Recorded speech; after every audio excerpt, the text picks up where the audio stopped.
Shalom, selamat pagi Bapak Ibu Saudara sekalian yang dikasihi oleh Tuhan Yesus. Kembali lagi dalam acara Sarapan GPDI Situbondo. Di pagi hari ini saya akan menyampaikan suatu renungan kepada Bapak Ibu Saudara sekalian yang ada di rumah. Sebelum kita melakukan aktivitas pada pagi hari ini, mari kita sama-sama dengarkan renungan firman Tuhan pada pagi hari ini.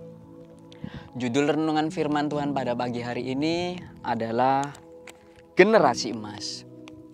Ya, kalau kita tahu ya, akhir-akhir ini lagi rame yang namanya Generasi Emas tahun 2045, di mana Indonesia merupakan suatu negara yang diuntungkan dengan keadaan geografisnya, di mana penduduknya lebih dari 60% adalah anak-anak muda yang berpotensi untuk melakukan peningkatan ekonomi di tahun sekarang sampai 2045. Nah, kondisi ini tentunya membutuhkan pemimpin atau regenerasi dari kepemimpinan yang ada saat ini, di mana anak-anak muda ini sangat berpengaruh dalam andil bagian untuk pertingkatan perekonomian yang ada saat hari ini. Ya, berbicara mengenai generasi emas, ya saya teringat dengan teman saya.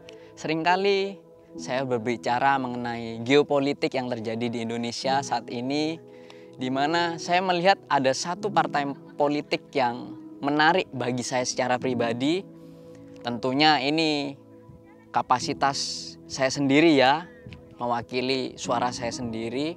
Saya melihat ada satu partai politik yang bergerak terutama di anak-anak muda ya khususnya ya, di mana setiap partai politik mempunyai peraturannya masing-masing, idealisnya masing-masing, tetapi partai ini mengikuti perkembangan zaman. Gimana saya lihat media sosialnya begitu masif dalam perkembangan informasi mengenai dunia politik, dunia ekonomi, baik internasional maupun domestik yang ada di nasional. Saya benar-benar terketuk hati bagaimana generasi muda bisa ikut berpartisipasi dalam berpolitik yang ada di Indonesia ini, di negara ini. Ya, sebagai generasi muda saya pribadi sangat berharap untuk adanya pemerintah, bahkan pemimpin-pemimpin yang muda yang mampu membawa Indonesia ini untuk lebih maju lagi, berkembang dalam tingkat kesejahteraan, baik dalam keadilan sosial yang ada di Indonesia ini.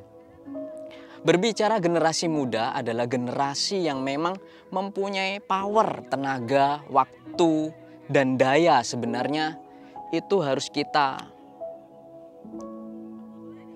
sadari Bapak Ibu Saudara sekalian. Banyak hal yang bisa kita lakukan ketika kita masih berada di posisi muda, di mana kita bisa melakukan apa saja. Nah, yang terpenting adalah untuk generasi emas ini, poin yang pertama adalah belajar. Bapak Ibu Saudara sekalian, jangan pernah kita melupakan sifat belajar ini, terutama belajar firman Tuhan. Bagaimana kita melangkah dalam kegerakan yang begitu masif untuk perkembangan perekonomian kalau kita tidak mau belajar. Khususnya batin kita, rohani kita, ya kita harus belajar firman Tuhan. Apapun yang kita lakukan dasarnya itu adalah firman Tuhan, ketetapan firman Tuhan. Ketika Daud melakukan suatu hal, sesuatu ya, Daud selalu menanyakan kepada Tuhan, Tuhan, apa yang menjadi rencanamu dalam hidupku?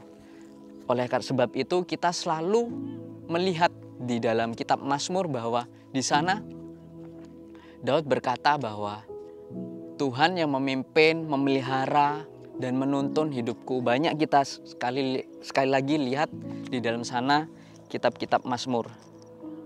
Ya, kita baca di kitab Amsal yang 9 ayat yang 10, di sana dikatakan bahwa generasi muda ini harus membutuhkan yang namanya firman Tuhan. Dan di sini dikatakan, permulaan hikmat adalah takut akan Tuhan dan mengenal yang Maha Kudus adalah pengertian.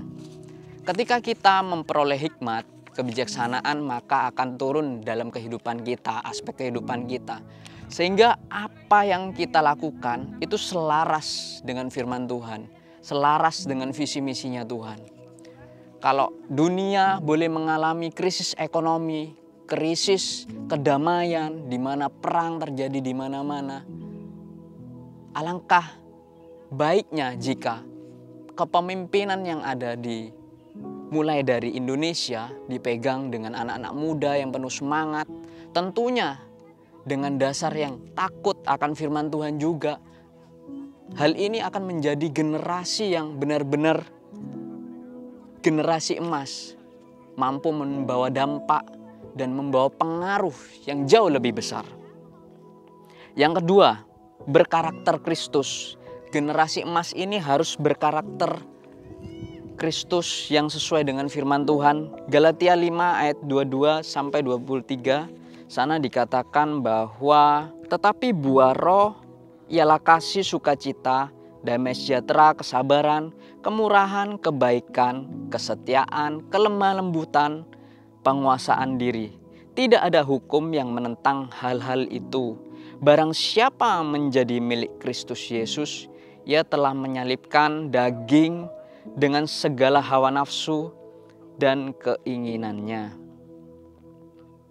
Jikalau kita hidup oleh roh, baiklah hidup kita juga dipimpin oleh roh. Dan janganlah kita gila hormat, janganlah kita saling menentang dan saling mendengki. Ini dasar di mana kita bisa membawa dampak bagi generasi emas ini.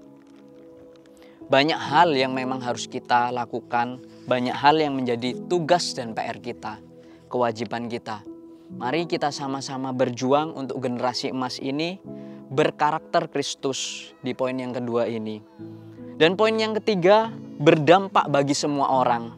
Kita tahu apa tujuan dari kita hidup di dunia ini adalah berdampak bagi semua orang. Tentunya Injil ini harus diberitakan, kesaksian hidup kita secara pribadi itu harus disaksikan kepada setiap orang bahwa kebaikan Tuhan, kemurahan Tuhan itu, hidup kita ini penuh dengan kasih, limpah dengan kasih, itu semua adalah karakter dari Kristus di dalam kehidupan kita. Dan kita buka di dalam Matius 5 ayat yang ke-16. Di sana dikatakan, demikianlah hendaknya terangmu bercahaya di depan orang supaya mereka melihat perbuatanmu yang baik dan memuliakan Bapamu yang di surga. Tentunya kita berbuat baik bukan tertuju kepada diri kita sendiri, tetapi kita berbuat baik supaya orang lain bisa melihat karakter Kristus di dalam hidup kita, di mana Tuhan sudah memberkati dan melimpahkan kasih-Nya kepada kita. Dari kita yang dulunya buruk secara karakter, sekarang menjadi lebih baik secara karakter oleh karena firman Tuhan, oleh karena karakter Kristus yang ada di dalam kehidupan kita. Bapak, Ibu, Saudara sekalian, mari kita menjadi generasi emas.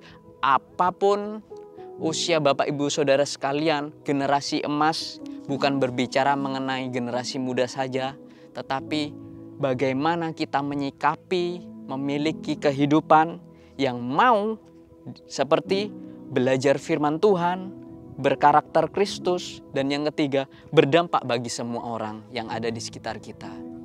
Ya, demikian firman Tuhan yang bisa saya sampaikan.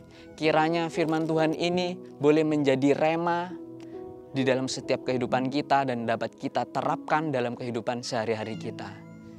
Sekian Bapak, Ibu, Saudara sekalian, Tuhan Yesus memberkati.